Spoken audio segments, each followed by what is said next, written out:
Então vamos lá, pessoal. Bom dia. Iniciando mais uma semaninha de aula, né?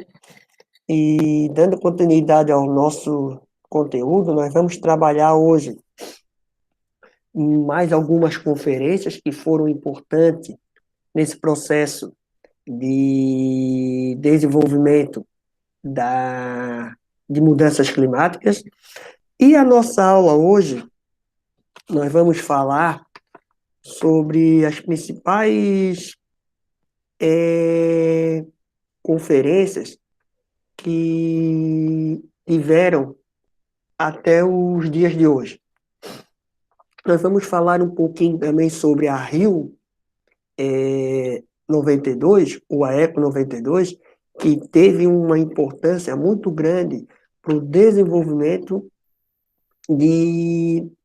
e o aperfeiçoamento de alguns termos que foram utilizados lá naquela época e chegaram até os dias de hoje. Então vamos lá, então. Deixa eu botar aqui para compartilhar, para nós fazermos.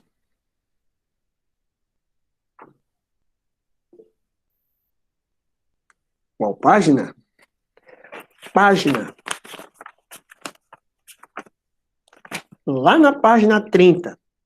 Nossa aula hoje vai lá da página 30, vai até a página 38. Vamos falar um pouquinho sobre algumas conferências. Então vamos lá, pessoal. Nós falamos na última aula sobre as convenções, principalmente o de Montreal e o protocolo, a Convenção de Viena e o protocolo de Montreal. E hoje nós vamos falar um pouquinho sobre a Conferência de Kigali. Nessa Conferência de Kigali, em 2016, os países que estavam participando dessa convenção, eles firmaram um acordo para diminuir o uso dos CFCs e também aumentar algumas metas para os próximos anos. E essas metas, uma delas foi a diminuição ou a eliminação dos CFCs para não trazer prejuízos para a camada de ozônio. Porque a camada de ozônio, nesse momento, já estava começando a trazer sérios problemas para o desenvolvimento da vida na Terra. E principalmente para o meio ambiente que estava ao planeta, e já começaram a ver em 2016, que o planeta já estava passando por sérias mudanças, que começou lá atrás e que agora, com uma tecnologia mais desenvolvida e com um aparelho tecnológico que conseguia prever alguns eventos, eles começaram a ver que era necessário fazer uma série de mudanças. Então, foi feito mais um protocolo para diminuir ainda mais e para restringir alguns produtos, que até 2045 para a eliminação de alguns gases. E o Brasil também foi um desses países que assinou esse documento. Claro que vai passando, algumas mudanças vão acontecer naturalmente nesse processo de desenvolvimento, mas o importante é que algo foi feito nesse momento. E nós vamos ver que vai ter um momento que vai ter todo ano, nós vamos ter conferências. E é isso que eu vou explicar para vocês daqui a pouco. E tem uma reportagem lá nessa página mesmo, que vai falar sobre a importância do filtro solar. Pessoal, quando nós falamos de filtro solar, nós estamos falando daquela proteção que, na maioria das vezes, as pessoas usam somente no verão. Pessoal, o filtro solar, ele deve ser usado o ano inteiro, não somente no verão.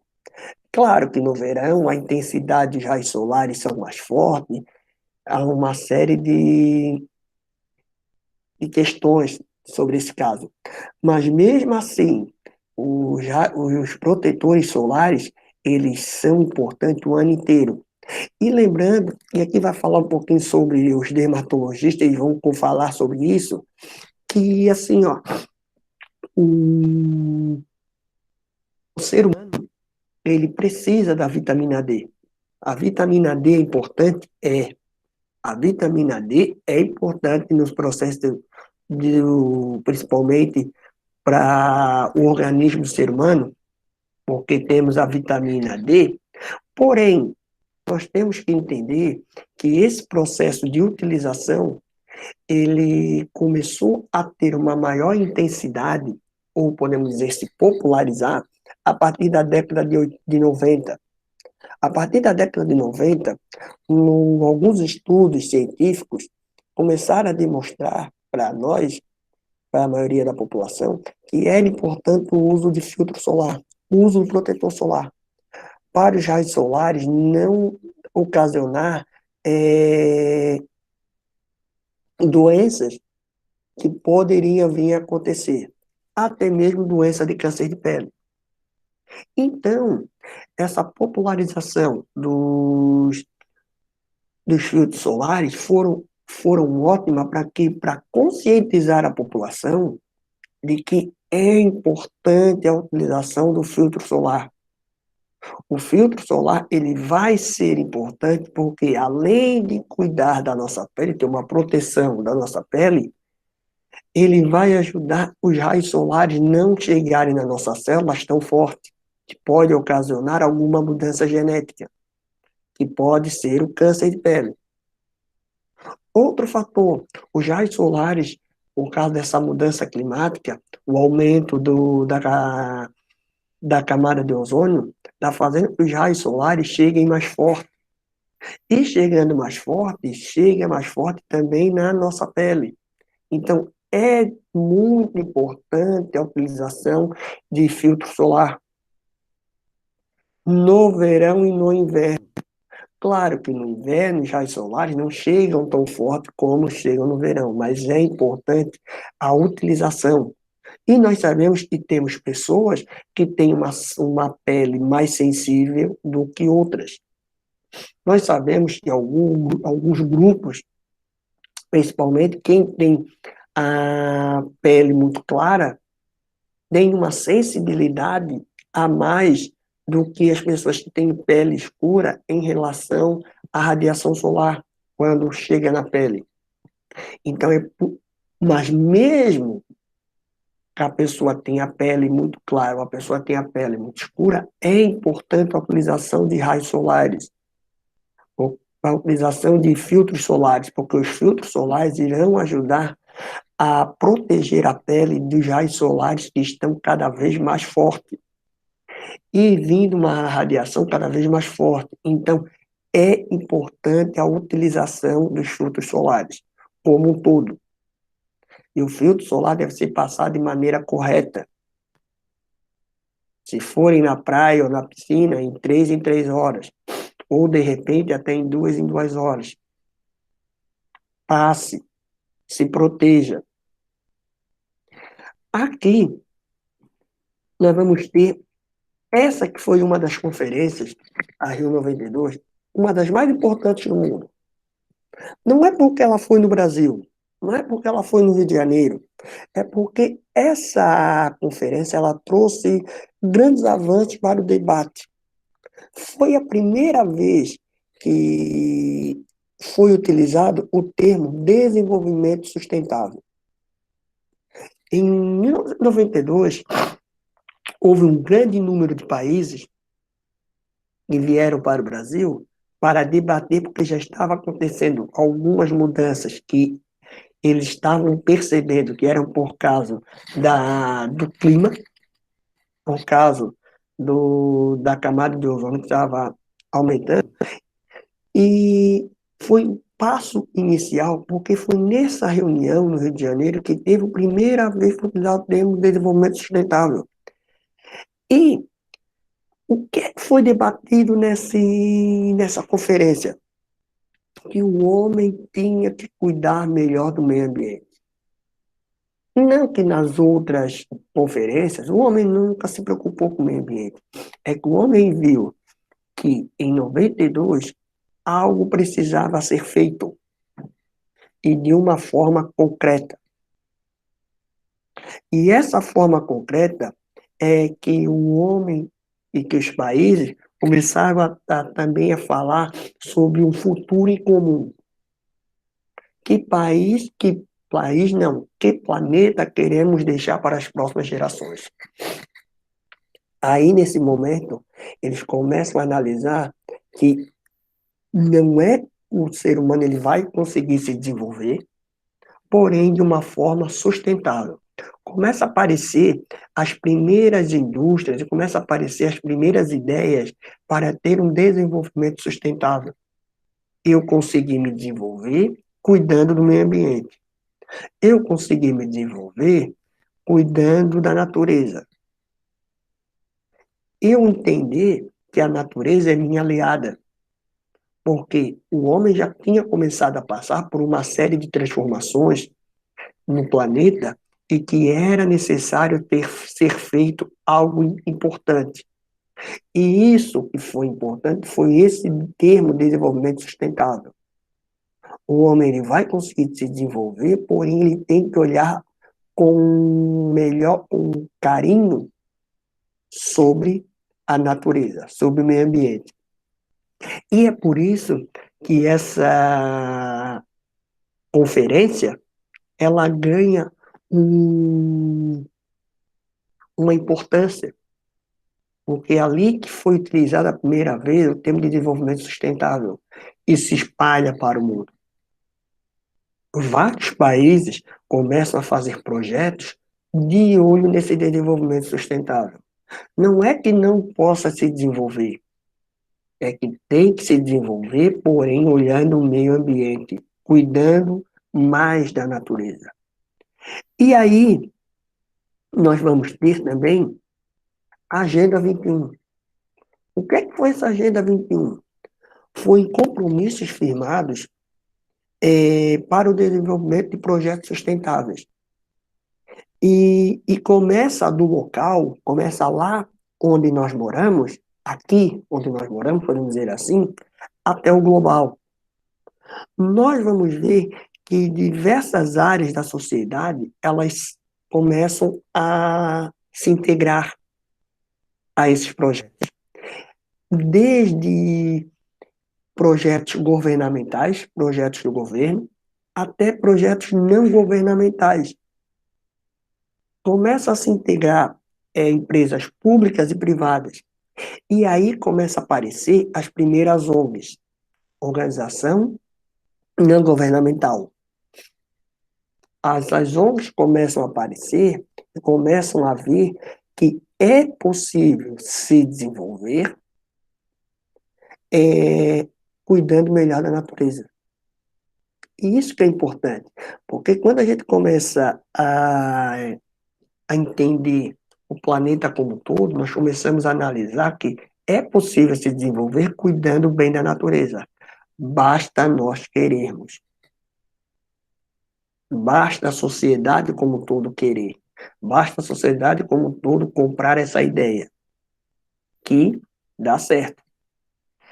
E nós temos aqui um município, daqui a pouco nós vamos fazer essa atividade, que vai dar a Conferência das Partes.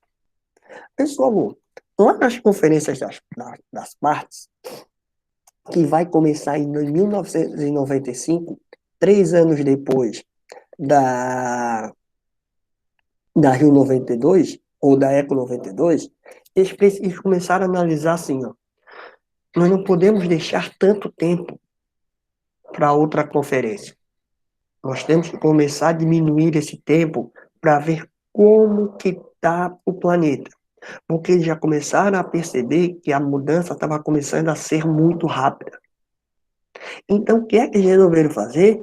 Fazer essas conferências todo ano. A primeira em Berlim, na Alemanha. Depois, em 96, em Genebra, na Suíça. Depois, em Kyoto. E vai até os dias de hoje. Só que, o que é essa Conferência das Partes? É o órgão da ONU que trata de mudanças climáticas e questões ambientais. A conferência é anual, uma vez por ano, e cada ano ela é no país. Mas se vocês olharem ali, professor, teve país que teve mais de uma. Exemplo, a Alemanha. A Alemanha nós tivemos em 95, em 99 e 2017. Tivemos. E isso vai demonstrar para nós o quê? Que isso é importante para o desenvolvimento do planeta em questão de meio ambiente. Isso quer dizer que muitos países estão de olho nas mudanças climáticas. E alguns países ricos, como a Alemanha, como a Itália, como a França, eles estão, como o Japão, eles estão querendo um desenvolvimento de forma sustentável. Então, não se pode deixar esses avanços que tiver dessas reuniões de lado. Claro que sai tudo resolvido de lá? Não. Não sai tudo resolvido de lá. Nós sabemos disso. Tem algumas que merecem destaque. Como exemplo, aqui, as conferências das partes, aqui, ó, como nós podemos ver como que estava aquela parte glacial e como que está hoje. Dê uma olhada como que estava em 1980. Em 2012, olhe como é que está. Essa calota polar, essa área já está diminuindo no Ártico. Isso é preocupante? Isso é preocupante. E se nós tivéssemos essa mesma imagem de 2020, nós vamos ver que vai estar menor. Então, isso que é importante e nós temos que entender nesse processo de desenvolvimento de algumas conferências, porque vai ter um impacto não somente para o país, vai ter impacto para o mundo inteiro. Aí aqui nós vamos ter a conferência, o COP3 de Kyoto, que vai ser a terceira, e que teve algumas características bem interessantes para esse processo. Foi um dos mais importantes acordos ambientais que se teve notícia, o protocolo de Kyoto, que era a diminuição, a redução do gás responsável pelo efeito estufa, e principalmente pelo homem. E foi feito uma relação para que os países mais ricos diminuíssem as emissões de gases. Uma série de países assinou. A China, ela não assinou. Por quê? A China, ela dizia, ou ela ainda fala nos dias de hoje, que ela não pode diminuir os seus poluentes por causa da sua indústria que está em expansão. Então, ela diz que ela não pode. Ela não tem alguns projetos para diminuição de gases poluentes. Então, nesse processo, a dificuldade muitas vezes é muito grande, principalmente os países que estão em crescimento. E daqui a pouco nós vamos ver que os Estados Unidos vai pegar o mesmo exemplo da China. E vai dizer, olha, não dá para mim diminuir, porque senão meu crescimento industrial vai diminuir. Aí eles preferem ter um crescimento industrial do que cuidar do meio ambiente. Isso aí que é o problemático. Aí, nós vamos ter uma ratificação de alguns países sobre o protocolo de Quioto, que vai ser importante para o desenvolvimento como um todo do meio ambiente. Aí aqui nós temos um desenho de, da utilização das como as florestas elas são importantes para a manutenção do, da temperatura e da biodiversidade do planeta, onde aparece ali a produção da fotossíntese, o gás carbônico, o oxigênio, a água, como a árvore ela consegue fazer tudo isso de uma forma muito complexa e também ajudar a manutenção da vida na Terra. E nós chegamos ao Acordo de Paris. O que foi o Acordo de Paris? Pessoal, o Acordo de Paris foi um acordo que os países continuaram fazendo esses acordos, que eles se comprometeram a reduzir a emissão de gás e chegaram a ter 100 bilhões de dólares para arrumar formas de fazer projetos para ajudar o meio ambiente. Porém, os menos desenvolvidos não comprometem metas definidas do acordo. Países menores não tinham como definir todas essas regras. Os países ricos, eles ainda tinham redes, ainda tinham uma forma. Agora, os países pobres, eles não tinham dinheiro para fazer uma série de projetos. Então, o que é que eles combinaram? Então, vamos todos caminhar juntos para ajudar no processo de desenvolvimento.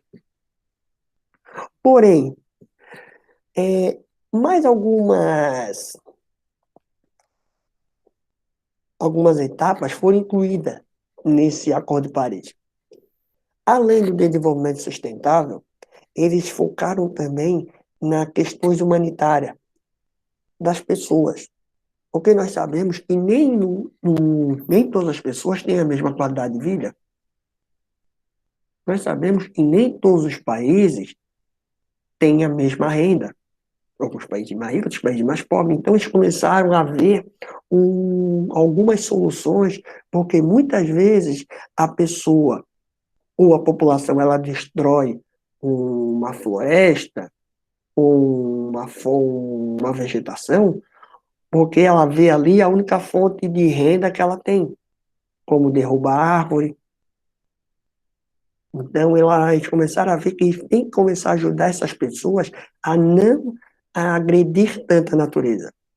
Então, eles começaram a ver que um dos motivos desse Acordo de Paris, além do meio ambiente, era acabar com a pobreza em todo o planeta, acabar com a pobreza, erradicar a fome do mundo, onde as pessoas não iriam mais morrer de fome, melhorar a qualidade de vida das populações mais carentes, aquela população que mais precisa iria ganhar mais para tentar suprir as necessidades, garantir meios para atingir o bem-estar e uma vida saudável.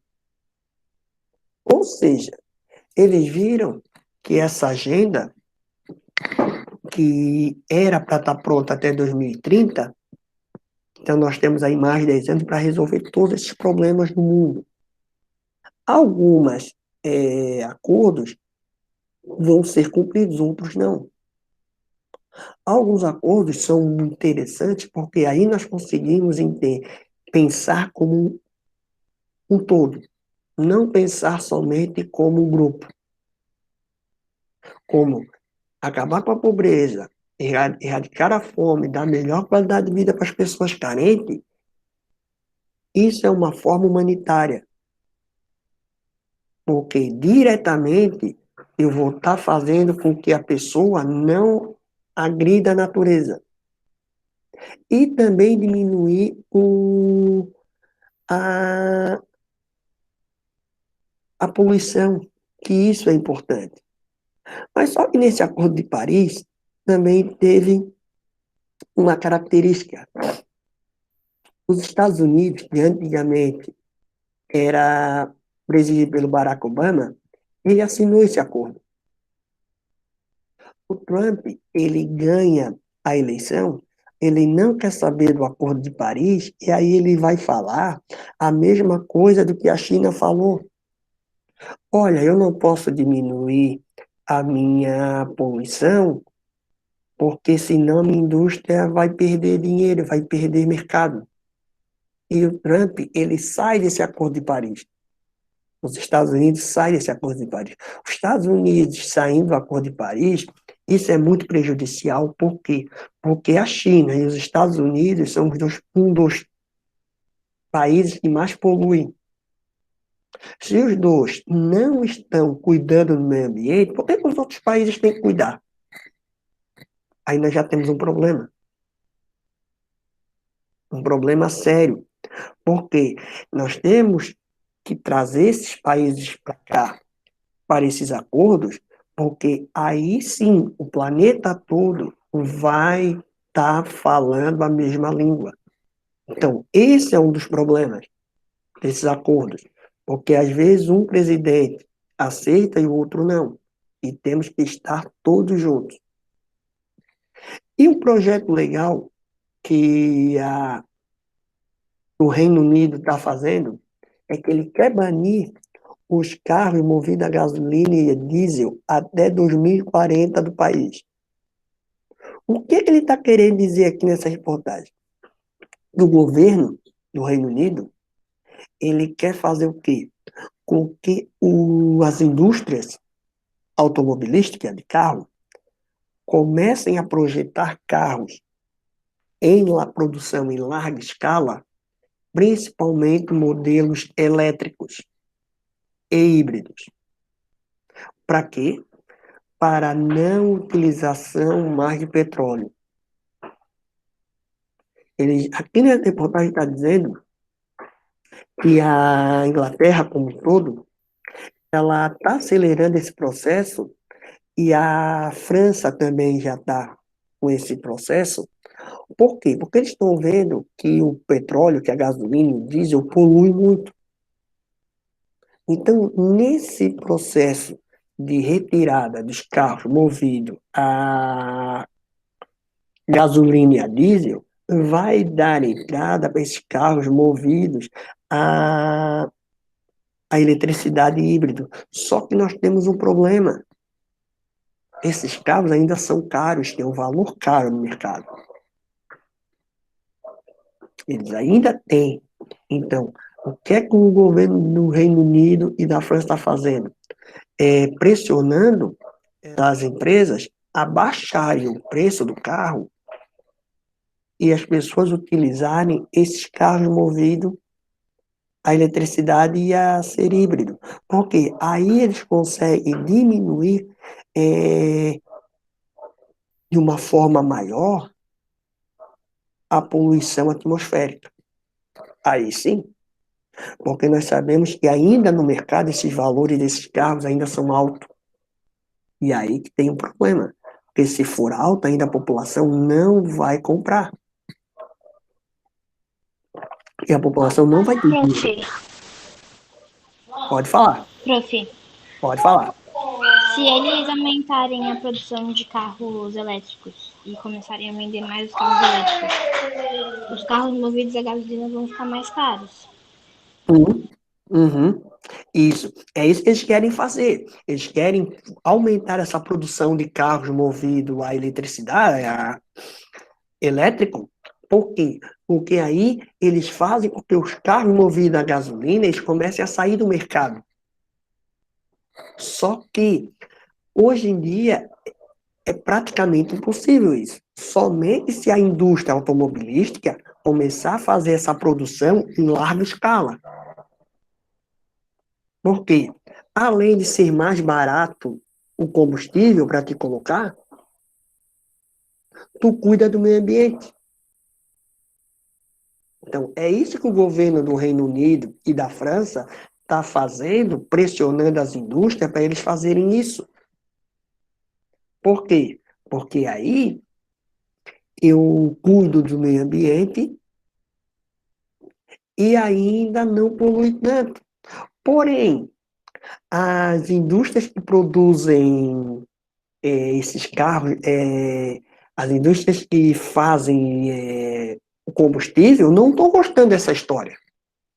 Porque elas estão vendo que, ó, se tiver um monte de carro movido a eletricidade, aí, carro elétrico, nós vamos perder dinheiro. Então, do lado ali, nós temos um embate. De um lado, um grupo que quer cuidar do meio ambiente e com fontes alternativas renováveis, do outro, nós temos as indústrias tradicionais querendo manter a mesma forma. Dá para chegar no consenso? Dá. Dá para chegar em consenso. Porém, nós temos que sentar na mesa e ver que não é uma empresa que vai ganhar, é outra que vai perder. Nós temos que pensar no planeta como um todo. Porque o planeta ele não consegue mais essa quantidade de carros, ônibus, caminhões, mandando todo dia poluentes para a atmosfera. Isso está trazendo sérios problemas de saúde para todos. Não é só para um país, não, também para todo mundo. E também as mudanças climáticas também estão acontecendo em relação a isso.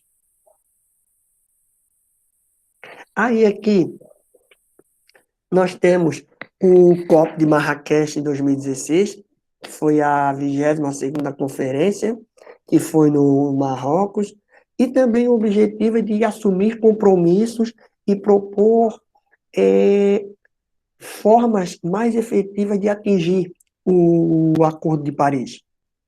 E que eles viram também que essas discussões fossem feitas em todos os níveis, desde o local até o global, para ter um desenvolvimento sustentável em todos os níveis. E também foi debatido lá o apoio da Agenda 2030 e para ter novas propostas de desenvolvimento sustentável, ver novas formas para o desenvolvimento do ser humano, mas cuidando da natureza como um todo. Todas essas conferências, eles vão toda a vida tratar sobre isso, tratar do meio ambiente, porque eles vão ver que o meio ambiente é muito importante para o ser humano. O dinheiro é importante? Mas não adianta nada o ser humano ter um monte de dinheiro e o planeta onde ele está vivendo ter sérios problemas. E aqui nós temos uma proposta, uma contribuição do Brasil nessas propostas de redução de gases do efeito estufa. O Brasil, ele quer estar em 2025 com 35% essa redução. E em 2030, ele quer ter 43%. Então, essas reduções, eles vão ajudar a manter a biodiversidade e também a economia. É uma tarefa fácil, tá, professor? 5% em 5 anos é possível? É, mas temos que ter vontade, como um todo. Como um todo. E uma dessas propostas é a energia sustentável. Pessoal, a energia sustentável, a energia renovável que nós estamos tendo hoje em dia no planeta, fez com que esses painéis solares começassem a se popularizar, mesmo nos dias de hoje, sendo caro. Nós pegarmos um painel solar, como um todo, ele ainda é um valor caro? Ele é um valor caro. Nem todas as pessoas têm condições de colocar um painel solar em cima da casa e para cuidar do meio ambiente. Além de cuidar do meio ambiente, pagar menos na conta de luz. É uma forma sustentável, é uma forma moderna de se chegar. Porém, ainda é caro para grande parte da população. Muitas pessoas ainda não têm condições de ter um painel solar em cima da casa. O interessante seria que todo mundo tivesse. Só que ainda é um recurso caro. E o Brasil, em 2030, ele quer ter 45% das casas tendo energia renovável. Ou seja, daqui a 10 anos, o Brasil quer pelo menos metade, 45% das pessoas tendo essa energia renovável em casa. É possível? É. Porém, tem que ser um projeto que se popularize. Tem que ser um projeto que se popularize e que demonstre para a população uma forma com que não seja tão caro e que Professor, vale a pena as pessoas professor, terem. professor. Pode falar. E quando estiver nublado também vai funcionar isso aí? Porque o Fica. teto sobe. Isso, porque o que acontece, ô Pedro Henrique? Tu vai utilizar aquilo ali, porque aquilo ali vai ter tem aquelas placas ali solares e fica como se fosse uma bateria. Fica como se fosse uma bateria. Na hora que não estiver nublado, tu vai utilizar o que já estava ali. Agora, se ficar um período muito grande, aí não, aí tu vai ter que usar a luz elétrica. Mas tu fica um período ali com bateria para te utilizar. E se tu não utilizar tudo, tu pode pegar e vender para a concessionária de luz. A nossa aqui é a Celeste. Ô, professor, Pode não, falar. aqui em casa a gente tem placa solar, mas aí é para esquentar água. Ah, é para esquentar água? Sim. É, isso. Porque dá para fazer também para esquentar água e também dá para colocar na luz elétrica. Então, assim, ó, isso, se conseguisse se popularizar, iria ser muito bom, porque, assim, ó, a luz elétrica da Celeste, nós íamos utilizar menos. Nós íamos utilizar bem menos e isso seria muito bom. Por quê? Porque aí nós iríamos deixar a luz elétrica, exemplo, para as empresas, para as fábricas, porque em casa nós não utilizamos muito. Por isso que essa popularização desses painéis solares, eles são interessantes, porque ao mesmo tempo que se nós utilizarmos, nós vamos pagar menos luz, nós estamos também cuidando da natureza. Porque aí não precisa estar toda hora fazendo usina hidrelétrica para produção de energia. Não precisa estar fazendo energia termoelétrica para estar fazendo produção de energia. Mas ainda é muito caro para a população. De repente, daqui a 10 anos, com esse projeto, essa proposta, de repente se começa a baixar o preço da instalação, mais pessoas podem ter mais condições de colocar nas suas casas. E isso seria bom para todos, para a Celeste e para o meio ambiente e para nós. Professor, Pode falar. meu pai ele falou que vai botar a placa solar aqui em casa para energia. Isso. É esse tipo de placa solar aí, ó. E uma vez eu fui lá em Itaipu ali, eu vi um vídeo que falou que em Itaipu conseguia abastecer, eu acho que metade da população mundial de luz elétrica. Isso. Porque Itaipu, até um tempo atrás, ela era a maior usina de produção de energia. A China fez uma maior ainda. Então, assim, ó, ela tem uma produção, um volume muito grande de produção de energia. Quem já foi lá em Itaipu sabe que a queda d'água, aquele volume, é muito grande. Dá para produzir energia para algumas cidades, em muitas cidades. Então, se esses painéis solares fossem mais populares, não precisaria Itaipu estar trabalhando a 100%. Poderia estar trabalhando a menos, porque os painéis solares iriam suprir a energia caso acontecesse algum problema com Itaipu. Esses painéis solares iriam fazer esse serviço. Na escola, lá no Roda Peão, eles colocaram painéis solares. Porque isso agora está muito... começou a ficar muito popular e começou a chegar ao público de uma maneira geral. Mas ainda é caro. Mas se até 2030, de repente, isso tudo pode ser resolvido. Porque quem coloca... Eu conheço algumas pessoas que colocaram nas suas residências e falaram que não se arrependeram. Robson, o custo é alto, mas em 3, 4 anos tu ganha e tu consegue ainda ter desconto na conta de luz. Então, é um valor, é um investimento que vale a pena. E para fechar o dia de hoje, aí aqui nós temos a Rio +20, que em 2012 aconteceu no Rio de Janeiro também, 20 anos depois da Rio 92, e eles foram ver como que estava o planeta daqueles acordos que eles fizeram em 92. Pessoal, os resultados foram decepcionantes.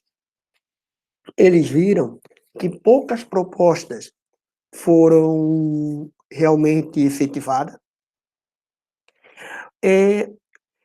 porém, houve alguns avanços, principalmente na questão de olhar melhor sobre a natureza.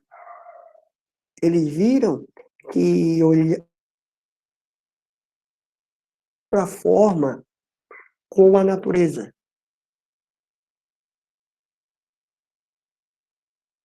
Dinheiro, principalmente para a derrubada de árvores, as madeireiras, agora estão vendo, eles começaram a notar que é possível conseguir se desenvolver cuidando muito bem da natureza.